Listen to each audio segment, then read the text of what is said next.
Good morning dear student. तो आज हम लोग समाजशास्त्र के सिलेबस को डिस्कस करने वाले हैं। CGPSC मेंस पेपर 6 भाग 2 का यह एक महत्वपूर्ण सब्जेक्ट है जिसके बारे में आज हम लोग चर्चा करेंगे। आप जानते हैं कि अभी मई में आप लोगों का CGPSC मेंस का एग्ज़ाम होने वाला है। तो मैं आशा करती हूँ कि जितने भी बच्चों का प्रीलिम्स क्लियर हो गया होगा, या अभी तो रिज़ल्ट आया नहीं है ना, लेकिन आपने तो काउंट किया होगा कि किसका किसका क्लियर हो रहा है, नहीं हो रहा है। ठीक है, तो काउंट करके ज़रूर रखेंगे और अभी से आप लोग को प्रिपरेशन जो है वो स्टार्ट करनी है।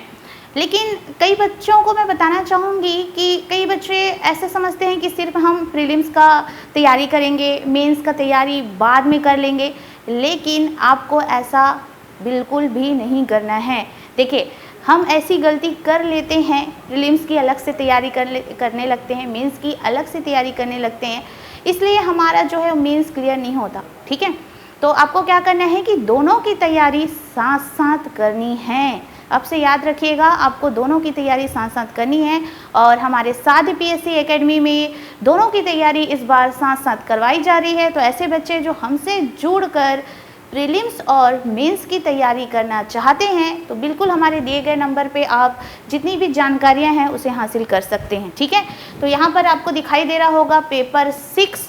ठीक है, पेपर 6 में आपका भाग 2 वाला जो सेगमेंट है वो है समाजशास्त्र, जिसके सिलेबस की चर्चा मैं अभी करने वाली हूँ। तो इस दौरान क्या होगा कि हम आपको नवीन पैटर्न पर आधारित जो लेखन शैली है उसके बारे में भी बताएंगे। जब हम लोग पढ़ाना स्टार्ट करेंगे तो इसमें अलग अलग शब्द में जो क्वेश्चन है पूछे जाते हैं हमारे CGPSC मेंस में कि 30 शब्द में हम आंसर राइटिंग कैसे करेंगे, 60 में कैसे करेंगे, 100 में कैसे करेंगे, कितने अंक का आता है, वो सारी चीज़ों की चर्चा अभी मैं करने वाली हूँ। तो आपको ध्यान देना है कि ये जो समाजशास्त्र है वो हमारे CGPSC मेंस में कितने नंबर का पूछा जाता है, ये भी जानने लायक बात है ना। आप समझ सकते हैं कि कई बच्चों के मन में बहुत सारे प्रश्न रहते हैं कि हम CGPSC मेंस की तैयारी कैसे करें, कितने नंबर के आते हैं सारे सब्जेक्ट। तो अभी तो मैं सिर्फ समाजशास्त्र के सिलेबस के बारे में डिस्कशन कर रही हूँ। तो अभी मैं समाजशास्त्र के बारे में ही आपको बताऊँगी कि 50 नंबर का वेटेज होता है इसका CGPSC मेंस की मुख्य परीक्षा या CGPSC मेंस की पेपर पर। ठीक है, तो चलिए फिर हम लोग डिस्कस करते हैं। तो CGPSC मेंस पेपर 6 भाग 2, और भाग 2 के अंतर्गत आता है हमारा समाजशास्त्र। तो ध्यान देना है, CGPSC मुख्य परीक्षा है ना, यह पेपर 6 में भाग 2 के अंतर्गत आता है हमारा समाजशास्त्र, जिसको आप लोग सोशियोलॉजी के नाम से जानते हैं। ठीक है, आपका अगर हम इसके पार्ट 1 की बात करें तो पार्ट 1 में आता है आपका दर्शन शास्त्र, जिसमें आपको पाश्चात्य प्लस भारतीय प्लस पाश्चात्य दर्शन दोनों देखने को मिलता है। ठीक है, भारतीय दर्शन प्लस पाश्चात्य दर्शन दोनों के बारे में आपको पढ़ना पड़ता है पार्ट 1 वाले पोर्शन में। उसके अलावा पार्ट 2 की हम बात करें, भाग 2 जिसको आप बोल सकते हैं, भाग 2 में आपको पढ़ना रहता है समाजशास्त्र। और इसी पेपर 6 के पार्ट 3 की अगर हम बात करें, है ना, पेपर 6 के पार्ट 3 की अगर हम बात करें तो इसमें आपको देखने को मिलेगा सामाजिक परिदृश्य। तो सामाजिक परिदृश्य में आपको छत्तीसगढ़ के सामाजिक परिदृश्य को पढ़ना पड़ता है। सामाजिक परिदृश्य का मतलब ये होता है कि इसमें आपको जनजातियों के बारे में पढ़ना पड़ेगा, जनजातियों की कला संस्कृति क्या क्या होती है। ठीक है, जनजाति की रीति रिवाज, परंपराएं, कला संस्कृति, और साथ ही साथ इसमें गुफाएं, पर्वत, झील, इसके बारे में भी प्रश्न जो है वो पूछा जाता है।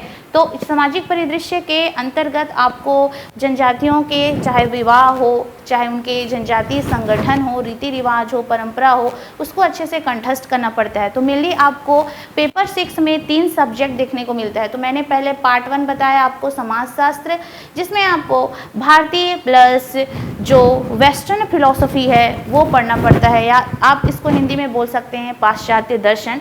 ठीक है, प्लस भाग 2 में आपको समाजशास्त्र और भाग 3 में आप आपको छत्तीसगढ़ का सामाजिक परिदृश्य पढ़ना पड़ेगा, जिसमें आपको जनजातीय के आर्ट कल्चर सबके बारे में पढ़ना रहता है। तो 3 सब्जेक्ट देखते हैं आप पेपर 6 में, लेकिन अभी हम डिस्कस करेंगे भाग 2 समाजशास्त्र के बारे में। ठीक है, चलिए, तो मैं अभी मुख्य परीक्षा के जो महत्वपूर्ण सेगमेंट है उसके बारे में चर्चा करना चाहूँगी कि पेपर 3 से पेपर 7 में किस प्रकार के प्रश्न जो हैं वो आपको देखने को मिलता है। हालांकि लैंग्वेज वाला अभी डिस्कस नहीं कर रहे हैं, निबंध वाला भी डिस्कस नहीं कर रही हूँ। पेपर 3 से पेपर 7 में किस प्रकार के प्रश्न आपको अलग अलग सेगमेंट से पूछे जाएंगे उसकी चर्चा मैं आपको आपसे करना चाहूँगी। तो खंड 1 की अगर हम बात करें तो खंड 1 में किस प्रकार के प्रश्न होंगे, जब मैं अभी आप लोगों को प्रश्न पत्र दिखाऊंगी तो समझ में आएगा कि मैडम किस खंड 1 की बात कर रही थी, किस खंड 2 की बात कर रही थी। ठीक है, तो जब हम अभी क्वेश्चन पेपर को देखेंगे तो आपको पता चलेगा कि प्रश्न जो हैं वो कैसे आते हैं। तो खंड 1 के अंतर्गत प्रश्न पत्र के पाठ्यक्रम के विभिन्न भागों से कुल 22 प्रश्न दिए जाएंगे और सभी प्रश्नों का उत्तर देना होगा और प्रत्येक प्रश्नों के लिए 2 अंक होगा। तो खंड 1 में टोटल जो है वो कितने प्रश्न दिए जाएंगे, तो खंड 1 में टोटल जो है वो 22 प्रश्न दिए जाएंगे और प्रत्येक प्रश्न हेतु 2 अंक होगा। मतलब आपको यहाँ से 44 अंक देखने को मिलता है। तो खंड 1 में जो प्रश्नों की संख्या होती है वो 22 होती है, जिसमें अंक होते हैं 2। ठीक है, और इसी खंड के लिए अधिकतम ये देख सकते हैं 44 अंक होंगे और प्रत्येक प्रश्न के शब्द की सीमा कितनी होगी, 30 होगी। ठीक है, तो खंड 1 में जो शब्द की सीमा होती है, कितने शब्द में लिखना पड़ता है 2 नंबर के आंसर को, तो 2 नंबर के आंसर को आपको 30 शब्द में लिखने होंगे। 30 शब्द मतलब 4 लाइन, कम से कम 4 लाइन आपको एज अ एकदम पॉइंट वाइज लिखना है और एकदम कंठस्थ तरीके से लिखना है, और हो सके तो आपको एग्जाम्पल भी देना है अगर आपके पास जगह बचती है तो। ठीक है, क्योंकि हमारे CGPSC मुख्य परीक्षा में क्वेश्चन दिया रहता है, उसके बाद आंसर के लिए जगह दिए रहती है, फिर उसके बाद फिर नेक्स्ट क्वेश्चन दिया रहता है, फिर उसके लिए जगह दिए रहती है। इस तरह से जो हमारा CGPSC मुख्य परीक्षा का क्वेश्चन पेपर रहता है उसको डिज़ाइन किया जाता है। तो पार्ट 1 या खंड 1, आप इसे पार्ट 1 नहीं बोलेंगे, खंड 1 में कितने प्रश्न होंगे, खंड 1 जिसको आपको 30 शब्दों में लिखना पड़ेगा, इसमें आपको कितने प्रश्न दिखाई देंगे, 22 प्रश्न दिखाई देंगे, जिसके अंक कितने होंगे, 44 होंगे। ठीक है, और इसमें कितने शब्दों में आपको लिखना पड़ेगा आंसर को, आपको 30 शब्दों में आंसर लिखना पड़ता है। ठीक है, उसके अलावा हम चलते हैं खंड 2 की ओर। इस खंड के अंतर्गत संबंधित प्रश्न पत्र के पाठ्यक्रम के विभिन्न भागों से कुल 13 प्रश्न दिए जाएंगे और सभी प्रश्नों का उत्तर देना होगा और प्रत्येक प्रश्न हेतु 4 अंक होगा। और इस प्रकार इस खंड के लिए अधिकतम 52 अंक होंगे और प्रत्येक प्रश्न के उत्तर की शब्द सीमा 60 होगी। मतलब यहाँ पर देखना है कि खंड 2 में आपको 13 प्रश्न देखने को मिलेगा और इसके अंक होंगे 52, इसमें 22 प्रश्न देखने को मिलेगा, इसके अंक होंगे 44। ठीक है, तो खंड 1 के अंक होंगे 44, प्रश्न होंगे 22 और खंड 2 में जो प्रश्न होंगे 13 और इसके अंक देखने वाले हैं आपको 4, और खंड 2 में आपकी शब्द सीमा होगी, आपके प्रश्नों की शब्द सीमा होगी वो है 60। ठीक है, तो खंड 2 में आपके प्रश्नों की शब्द सीमा क्या होने वाली है, 60 होने वाली है। उसके अलावा नेक्स्ट चलते हैं खंड 3 की ओर। इस खंड के अंतर्गत संबंधित प्रश्न पत्र के पाठ्यक्रम के विभिन्न भागों से 8 प्रश्न दिए जाएंगे और सभी प्रश्नों का उत्तर देना होगा। प्रत्येक प्रश्न हेतु 8 अंक होगा और इस खंड के लिए अधिकतम 64 अंक होंगे। तो यहाँ पर देख सकते हैं कि 8 प्रश्न दिए जाएंगे। ठीक है, और इसके अंक कितने होंगे, 8 होंगे, तो कितने अंक हुए, 64 अंक होंगे। और इसमें अगर हम शब्द सीमा की बात करें तो इसकी शब्द सीमा होगी 100। तो खंड 3 के लिए शब्द सीमा क्या होने वाली है, 100 होने वाली है। और खंड 4, इस खंड के अंतर्गत संबंधित प्रश्न पत्र के पाठ्यक्रम के भाग 2 से 2 प्रश्न दिए जाएंगे और इसमें अभ्यर्थी को एक ही प्रश्न का उत्तर देना होगा और इस खंड के लिए अधिकतम अंक 10 होंगे। इसमें अंक कितने होंगे, 10 होंगे और शब्द सीमा होगी 125। ठीक है, इसमें शब्द सीमा क्या होगी, 125। अभी तो फिलहाल सुनते जाओ, मैं आगे इसी को शॉर्ट में मैं अच्छे से लिखवा दूंगी। ठीक है, उसके अलावा खंड 5, इस खंड के अंतर्गत संबंधित प्रश्न पत्र के पाठ्यक्रम के भाग 1 एवं 3 से क्रमशः 2-2 प्रश्न दिए जाएंगे, जिसमें अभ्यर्थी को भागवार केवल एक प्रश्न ही का उत्तर देना पड़ेगा और प्रत्येक प्रश्न हेतु 15 अंक होगा और इस खंड के लिए अधिकतम 30 अंक होंगे और उत्तर की शब्द सीमा लगभग 175 होगी।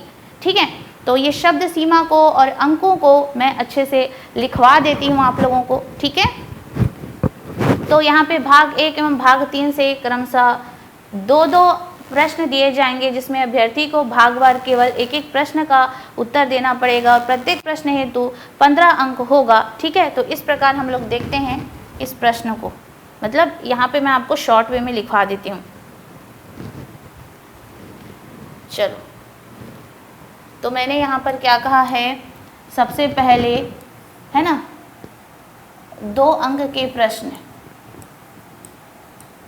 2 अंक के प्रश्न खंड 1 में 22 प्रश्न दिए जाएंगे, जिसके अंक होंगे 44 और 4 अंक।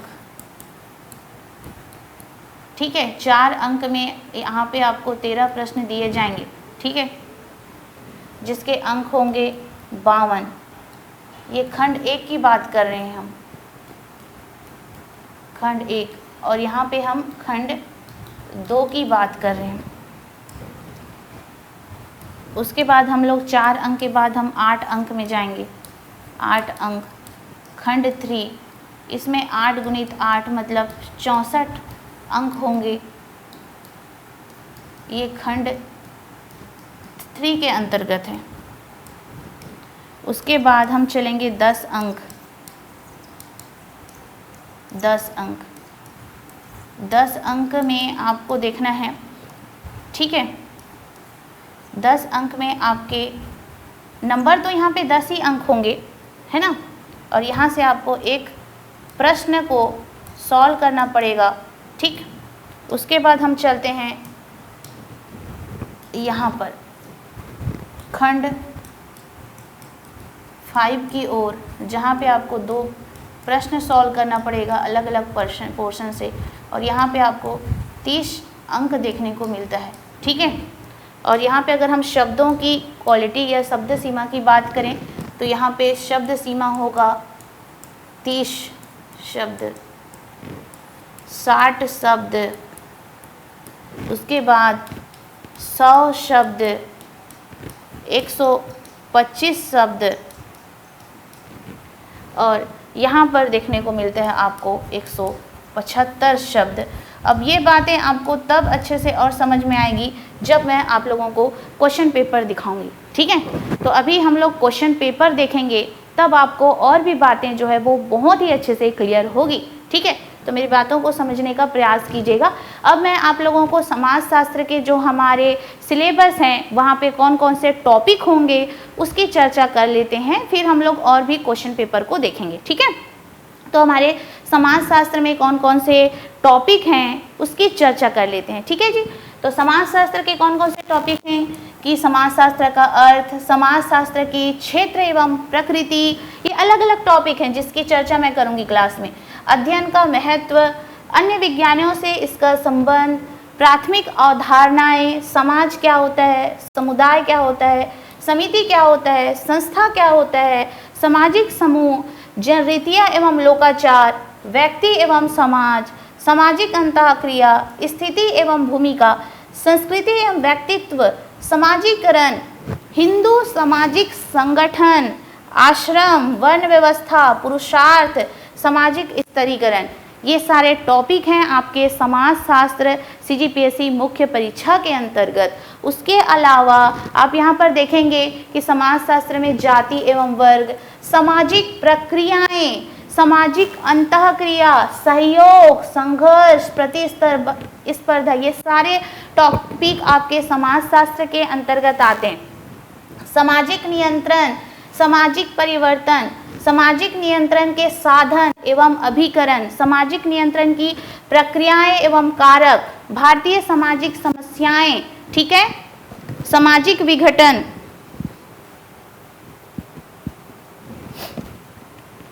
नियमहीनता, अलगाव, विषमता, सामाजिक शोध, प्रविधियां, सामाजिक अनुसंधान का उद्देश्य सामाजिक घटनाओं के अध्ययन में वैज्ञानिक पद्धति का उपयोग, वस्तुनिष्ठता की समस्या, तथ्य संकलन की प्रविधियां एवं उपकरण, अवलोकन, साक्षात्कार, प्रश्नावली, अनुसूची इत्यादि सारे जो टॉपिक आते हैं आपके समाज शास्त्र के अंतर्गत ही आते हैं। तो ये सारे टॉपिक के बारे में हम लोग पढ़ाएंगे आप लोगों को समाज शास्त्र पेपर 6।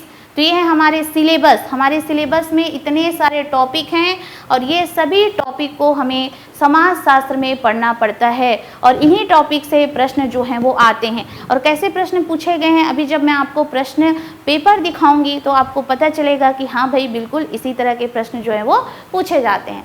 ठीक है, चलो तो यहाँ पर हम देखेंगे कि समाज शास्त्र का जनक किसे कहते हैं हम। ठीक है, समाज शास्त्र का जनक किसे कहते हैं, तो इसके बारे में थोड़ी सी चर्चा हम कर लेते हैं, फिर क्वेश्चन पेपर भी मैं आप लोग को दिखाऊंगी। ठीक है, तो टेंशन लेने वाली कोई भी बात नहीं है। तो सबसे पहले देखते हैं कि समाज शास्त्र के जनक कौन है। समाज शास्त्र, हालांकि आज सिलेबस डिस्कशन है, फर्स्ट क्लास में भी पढ़ाऊंगी, लेकिन थोड़ी सी चर्चा हम लोग कर लेते हैं। ओके, थोड़ी सी चर्चा हम लोग करते हुए चलेंगे। तो समाज शास्त्र के जनक कौन है भाई हमारे, तो ऑगस्ट कॉम्टे। तो ऑगस्ट कॉम्टे को हम समाज शास्त्र के जनक के रूप में जानते हैं। ठीक है, तो सभी बच्चे ध्यान देंगे, अगस्ट कॉम्टे महोदय, ठीक है, या कहीं कहीं पे ऑगस्टे कॉम्टे भी लिखा रहता है, तो ऑगस्टे कॉम्टे महोदय को हम समाज शास्त्र के जनक के रूप में जानते हैं। समाज शास्त्र के जनक के रूप में जानते हैं,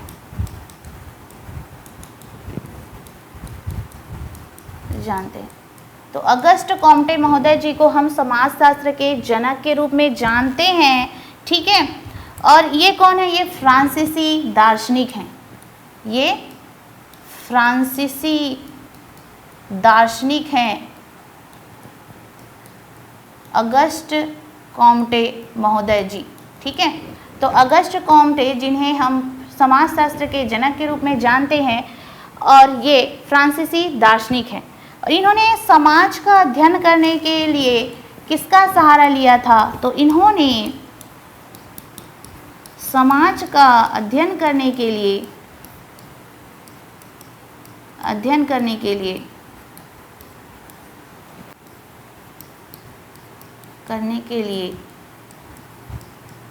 प्रत्यक्षवाद का सहारा लिया था।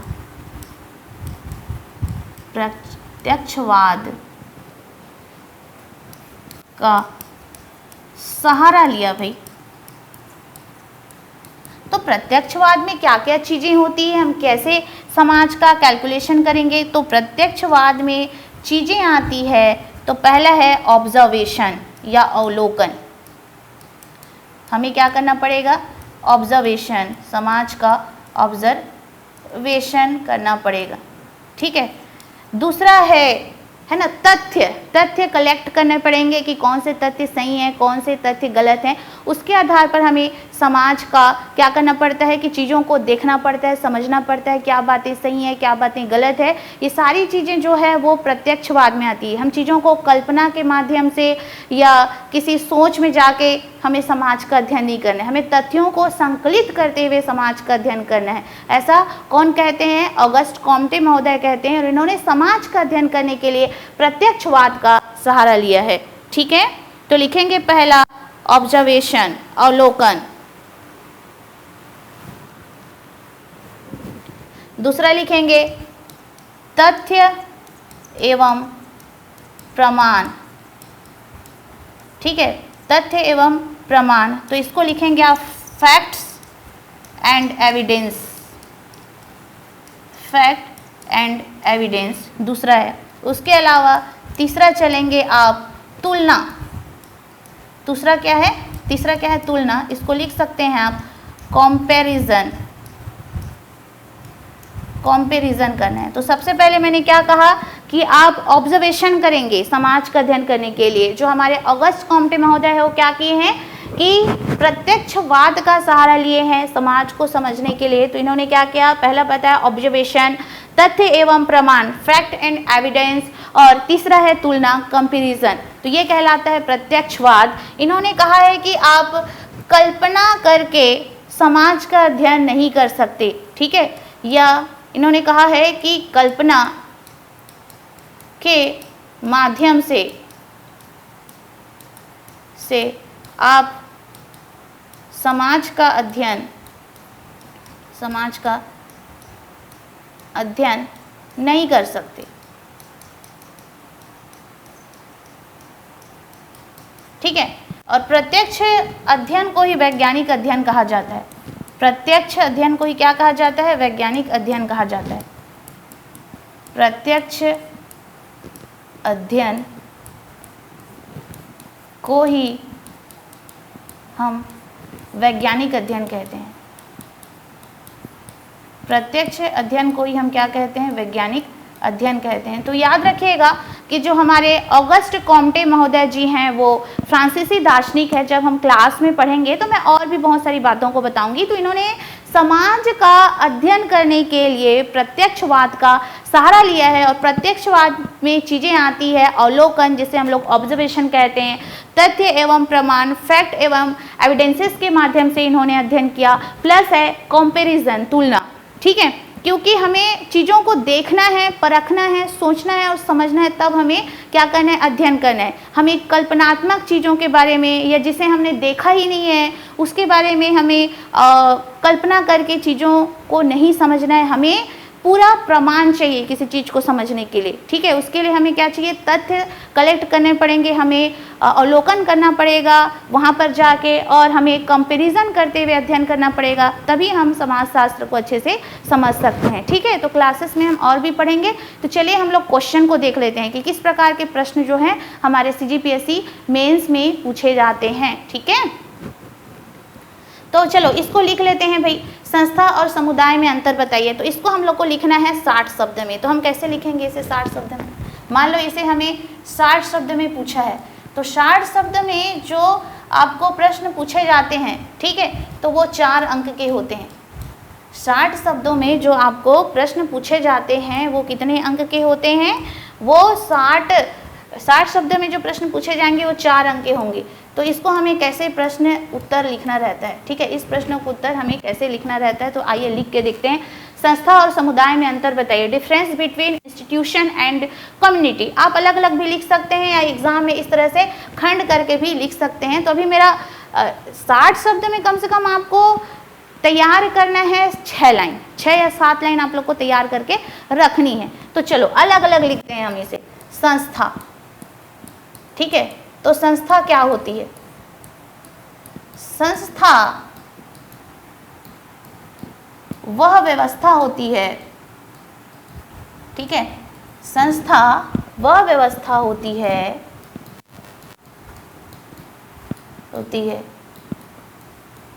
जिसमें नियमों, परंपराओं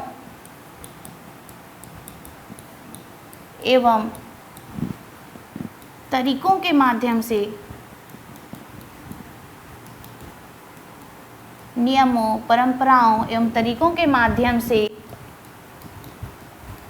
समाज का संचालन किया जाता है। कई समाजशास्त्री के अनुसार परिभाषाएं जो है वो अलग अलग हो सकती है। तो ऐसे नहीं समझना है कि मैडम आपने गलत बता दिया है, ठीक है। तो अनेक सारे समाजशास्त्री हैं जिन्होंने अलग अलग तरीके से संस्था को परिभाषित किया है, समाज को परिभाषित किया है, ठीक है। तो आप लोग को अन्यथा नहीं लेना है, शब्दों को समझने की कोशिश करना है। किसको समझने की कोशिश करेंगे? शब्दों को, ठीक है। तो संस्था वह व्यवस्था होती है जिसमें नियमों, परंपराओं एवं तरीकों के माध्यम से समाज का संचालन करती है, ठीक है।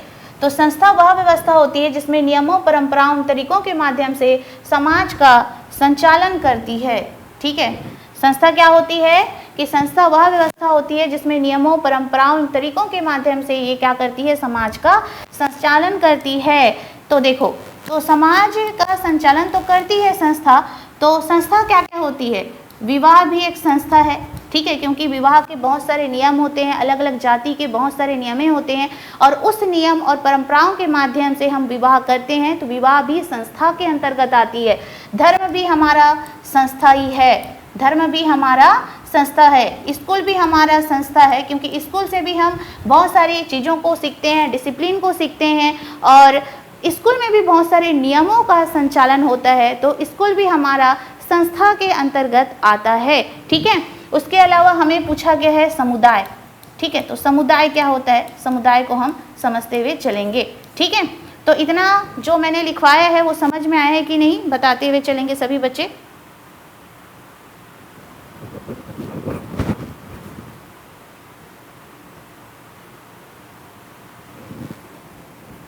समुदाय एक निश्चित क्षेत्र में, समुदाय एक निश्चित क्षेत्र में रहने वाले लोगों का समूह होता है। समुदाय एक निश्चित क्षेत्र में रहने वाले लोगों का एक समूह होता है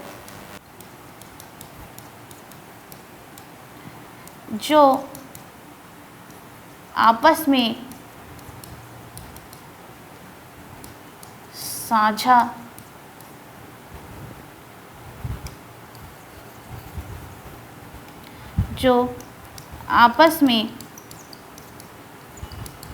मिलजुल कर रहते हैं, ठीक है।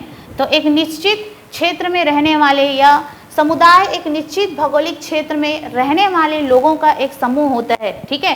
तो ऐसे भी लिख सकते हैं, समुदाय एक निश्चित क्षेत्र में रहने वाले लोगों का एक समूह होता है जो आपस में मिलजुल कर रहते हैं, जिनकी समान संस्कृति होती है, समान रीति रिवाज होते हैं। तो ऐसे लोगों के समूह को हम क्या बोलते हैं, समुदाय कहते हैं, ठीक है। तो इसको आप लोग अलग तरीके से भी लिख सकते हो, मैं एक सामान्य से आप लोग को जानकारी दे रही हूँ, बाकी हम क्लासेस में अलग अलग जो हमारे समाजशास्त्री हैं उनके आधार पर हम डेफिनेशन को पढ़ते हुए चलेंगे, ठीक है। तो आपको टेंशन लेने की आवश्यकता नहीं है, अलग अलग समाजशास्त्रियों के आधार पर हम डेफिनेशन को पढ़ेंगे, ठीक है। तो आप लोग इसमें ऐसे भी लिखते हैं जिसमें अपनापन होता है,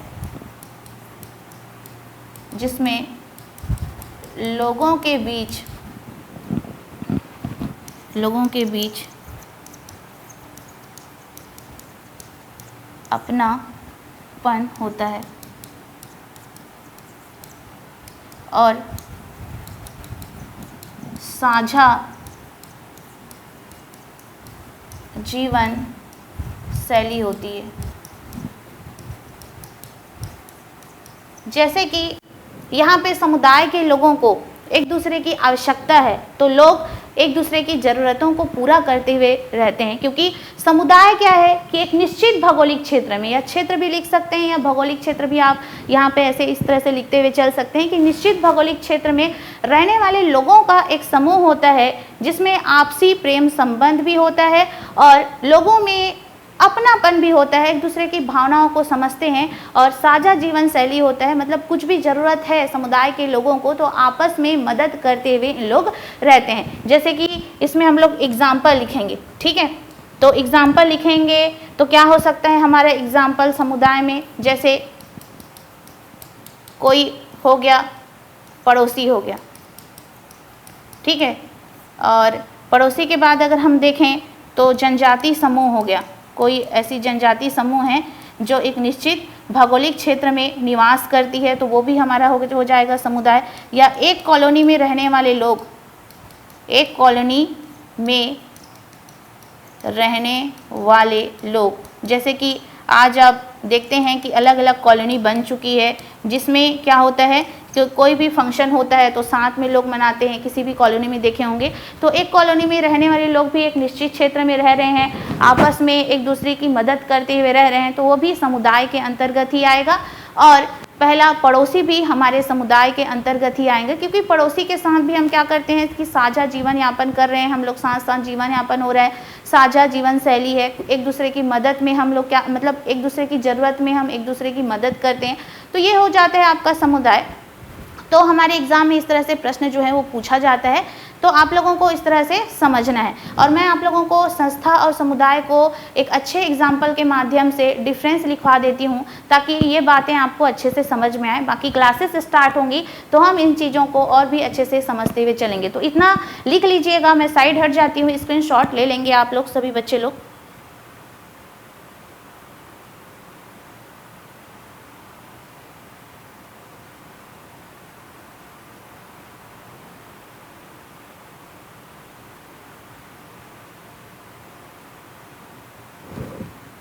और इसमें ये भी लिख सकते हैं, शहर भी लिख सकते हैं और गांव भी लिख सकते हैं। तो चलिए फिर हम लोग डिफरेंस लिखते हैं इसमें थोड़ा सा। हालांकि इतना भी लिखोगे तो हो जाएगा, लेकिन मैं आप लोगों को समझाने के लिए कुछ बातों को और बता देती हूँ, ठीक है। समझाने के लिए कुछ बातों को और बता देती हूँ कि हमारा संस्था और समुदाय को आप कैसे समझेंगे। एक एक लाइन में संस्था और समुदाय को आप कैसे समझेंगे। तो संस्था क्या बनाती है? नियम बनाती है। संस्था नियम बनाती है, नियम बनाती है, ठीक है। यहाँ पर लिखेंगे निश्चित लोगों का समूह। समुदाय क्या है? लोगों का समूह। समुदाय लोगों का समूह, ठीक है। उसके बाद यहाँ पर इनका जगह फिक्स नहीं होता, नहीं होता। इधर निश्चित भौगोलिक क्षेत्र होना जरूरी है, निश्चित क्षेत्र होना आवश्यक होता है। इसमें निश्चित क्षेत्र या निश्चित भौगोलिक क्षेत्र होना आवश्यक होता है। अब तीसरी बात करते हैं, संस्था में विवाह आता है, ठीक है। विवाह, धर्म, शिक्षा, जहाँ से हमें नियम कानून सीखने पड़ते हैं वो संस्था हो जाती है, ठीक है। उसके अलावा तीसरा अगर हम बात करें तो शहर, गांव, पड़ोस, कॉलोनी इत्यादि सारे समुदाय के उदाहरण आ जाते हैं। जनजाति, जनजाति लोगों का रहने का स्थान, ये सारे समुदाय के अंतर्गत आते हैं, ठीक है।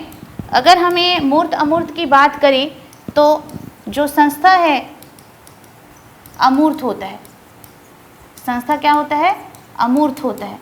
संस्था जो है हमें दिखाई नहीं देती, लेकिन समुदाय हमें दिखाई देती है। समुदाय मूर्त होता है, मूर्त होता है। मतलब कोई संस्था है ना, संस्था बनी हुई है नहीं बनी हुई है, हमें कैसे पता चलेगा कि यहाँ पर एक संस्था बनी हुई है? तो संस्था जो है हमें कभी दिखाई नहीं देती और समुदाय हमें दिखाई देती है। तो यहाँ पे मैं दो चीज़ें बता देती हूँ कि समाजशास्त्र में अधिकतर आपको दो शब्द अधिकतर देखने को मिलता है, एक अमूर्त और मूर्त। तो अमूर्त मतलब क्या होता है कि दिखाई नहीं देती, दिखाई नहीं देती, ठीक है। उसके अलावा मूर्त की हम बात करें तो मूर्त मतलब दिखाई देती है, दिखाई देती है। इस चीज़ को आप लोग ध्यान रखेंगे, ठीक है। तो चलो अब हम लोग चलते हैं भाई क्वेश्चन पेपर की ओर। हमारा क्वेश्चन पेपर कैसे दिखाई नहीं दे रहा है जी? चलो, यहाँ पे हमें खंड 2 दिखाई दे रहा है, हमारा खंड 1 दिखाई नहीं दे रहा है। तो यहाँ पे हाँ,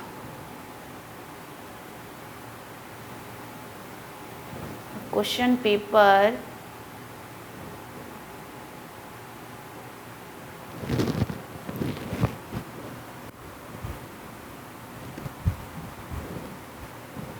खंड 1 खंड 2, ये देखो, यहाँ से ध्यान देना है आपको प्रश्न पत्र के ऊपर, ठीक है। चलो इसे हम लोग जूम करके बड़ा कर देते हैं, तो थोड़ा सा आप लोग पेशेंस बना के रखेंगे, है ना। यहाँ पर देख लेते हैं हम लोग खंड 1, खंड 1। इस तरह से आपको प्रश्न जो है वो आपको दिखाई देंगे एग्जाम में।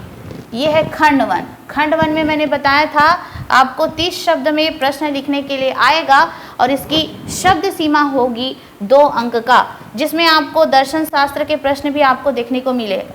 ठीक है, यहाँ पे योग दर्शन, कांट के दर्शन को आलोचनात्मक दर्शन क्यों कहते हैं, भगवत गीता, चारवाक दर्शन, ये सब आपको दर्शन से रिलेटेड प्रश्न दिखाई देंगे।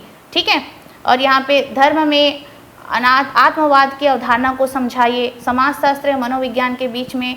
अब यहाँ पे आपको दिख रहा है समाजशास्त्र वाले प्रश्न। ठीक है, यहाँ पे भाग 2 में, खंड 1 के भाग 1 में तो आपको दर्शन शास्त्र वाले ही प्रश्न देखने को मिलेगा।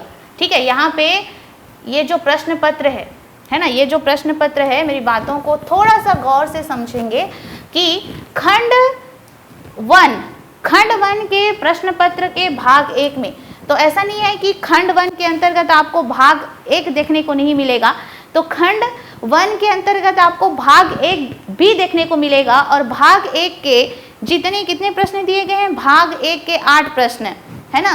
भाग 1 मान लीजिए यहाँ पे भाग 1 में 8 प्रश्न दिया गया है, इसमें पूरे दर्शन के प्रश्न होंगे, लेकिन खंड 1 के अंतर्गत आता है भाग 1। ठीक है, और खंड 1 में टोटल प्रश्नों की बात करेंगे तो टोटल प्रश्न होंगे 22, जिसके अंक होंगे 44। खंड 1 के भाग 1 में आपको दर्शन शास्त्र वाला प्रश्न देखने को मिलेगा, वो टोटल प्रश्न होंगे 8। अब चलते हैं हम लोग भाग 2, खंड 1 के भाग 2 में चलते हैं। ठीक है, तो ये तो हो गया आपके 8 प्रश्न, और खंड 1 के भाग 2 में हम चले हैं धर्म में आत्मवाद की अवधारणा को समझाइए, समाजशास्त्र एवं मनोविज्ञान के बीच मुख्य अंतरों को समझाइए। तो ये आपको दिख रहा है समाजशास्त्र के प्रश्न। ठीक है, अब चलो फिर आगे बढ़ते हैं। इस PDF को बनाकर डाला गया है। ठीक, अब उसके बाद फिर मैं ऐसे जूम कर देती हूँ और प्रश्न 3 में चलती हूँ, भूमिका और संघर्ष से क्या तात्पर्य है।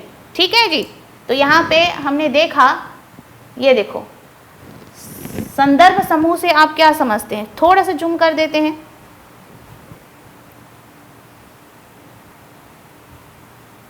ये देखिए, संदर्भ समूह से आप क्या समझते हैं, केंद्रित साक्षात्कार क्या है, भूमिका संघर्ष क्या है, नियंत्रित अवलोकन क्या है।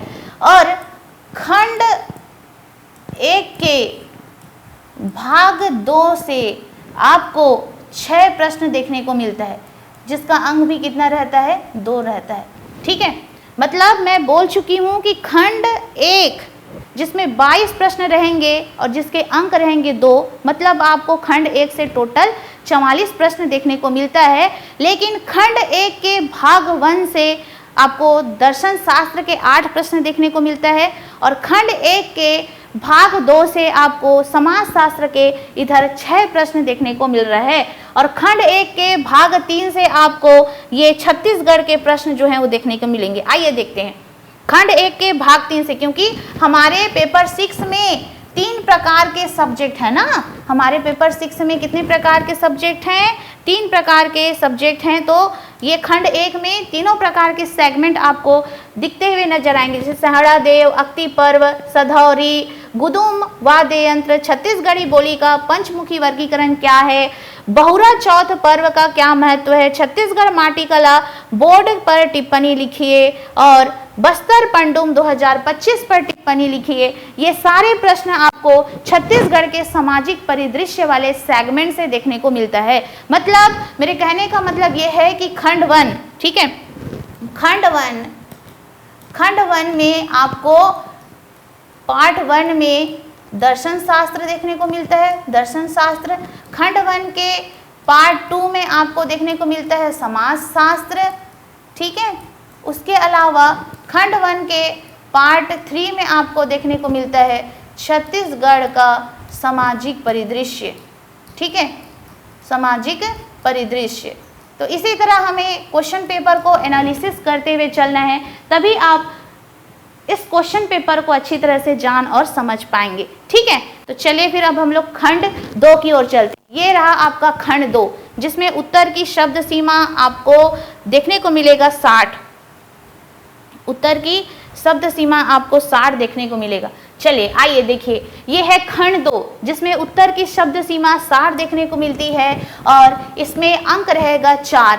तो खंड 2 की अगर हम बात करें, खंड 2 की बात करते हैं तो इसमें शब्द सीमा रहती है 60, और अंक की बात करते हैं तो 4।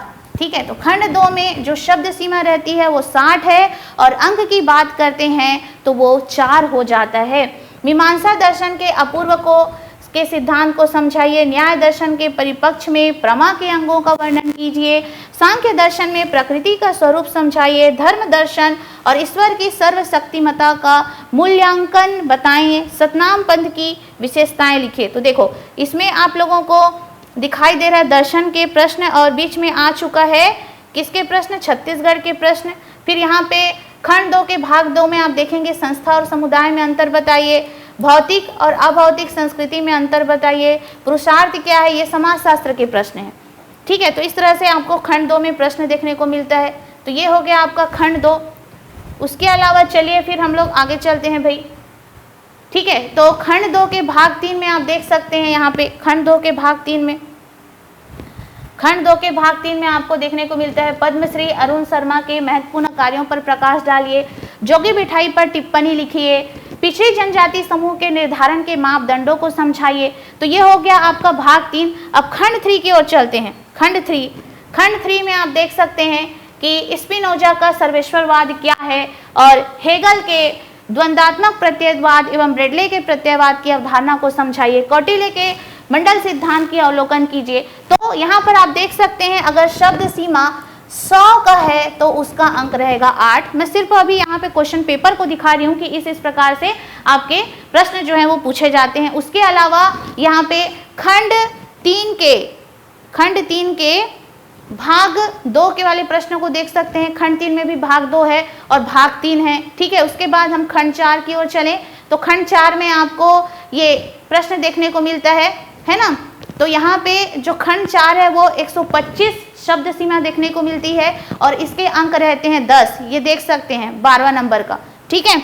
उसके अलावा यहाँ पर खंड 5 की ओर चलते हैं। तो खंड 5 में भी मैंने बताया हुआ था, आप लोग को लिख के बताया था कि ऐसे ऐसे नंबर को डिवाइड किया गया है। खंड 5 में 175 इसकी शब्द सीमा जो है देखने को मिलती है। इसका अंक रहेगा 15 और खंड 5 में आपको देखने को मिलता है इसमें 2 प्रश्न रहते हैं। ठीक है। इसमें 2 प्रश्न रहते हैं। ये है 15 नंबर का और ये है 15 नंबर का। जैसे कि मैंने बताया हुआ था इसमें टोटल 30 नंबर के रहेंगे, लेकिन 125 वाला जो रहेगा आपका खंड 4, इसमें आपको एक ही प्रश्न बनाना रहता है, वो भी 10 नंबर का। इसमें भी आपको 2 प्रश्न दिए रहते हैं। आपकी चॉइस होती है, आप जिस भी प्रश्न को बनाना चाहें आप बना सकते हैं। तो इस तरह से मैंने बताया हुआ है आप लोगों को कि कैसे कैसे हमारे जो क्वेश्चन हैं वो दिए जाते हैं। तो एक बार मैं फिर से बता देती हूँ। अगर शब्द सीमा है आपका 30,